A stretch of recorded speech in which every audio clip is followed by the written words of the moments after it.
Now, health is one of the most important things you have unless you own a really expensive car. But can you trust what the news has to say about health and science? Well, the Daily Express recently claimed that breathing in can give you a heart attack. But what does a real doctor think? Here's journalist Dr. Ben Goldacre of the Bad Science column with his view on the MMR scandal. It's his view.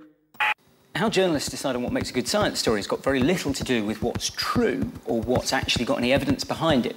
I think the media's greatest ever science hoax has been the MMR story, something which they almost invented entirely for themselves. The vaccine for measles, mumps and rubella, which is given to most children over the age of 1, has been linked with autism.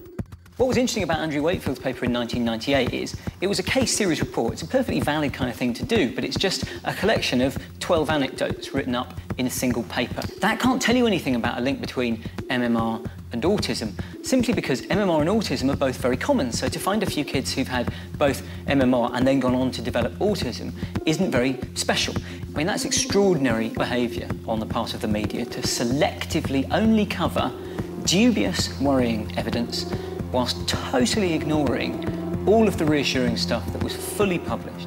Even when they're trying to produce sensible news coverage, they still insist on doing everything in the most frightening way they can.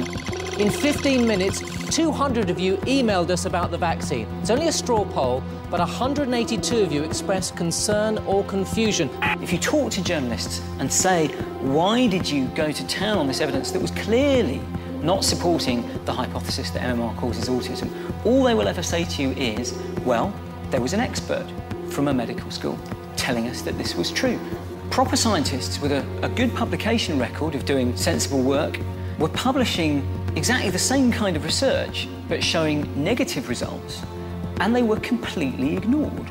That was because the story had become a political story more than a science story. MMR kicked off properly in 2002 when a little boy called Leo Blair became old enough to have the MMR vaccine. He still won't confirm that his son Leo has had the triple vaccine. They said at the time that this was because of privacy concerns, that we must respect their right to privacy, an argument which is slightly undermined by the fact that Cherry Blair has now since written in her autobiography about the actual fuck which conceived the child.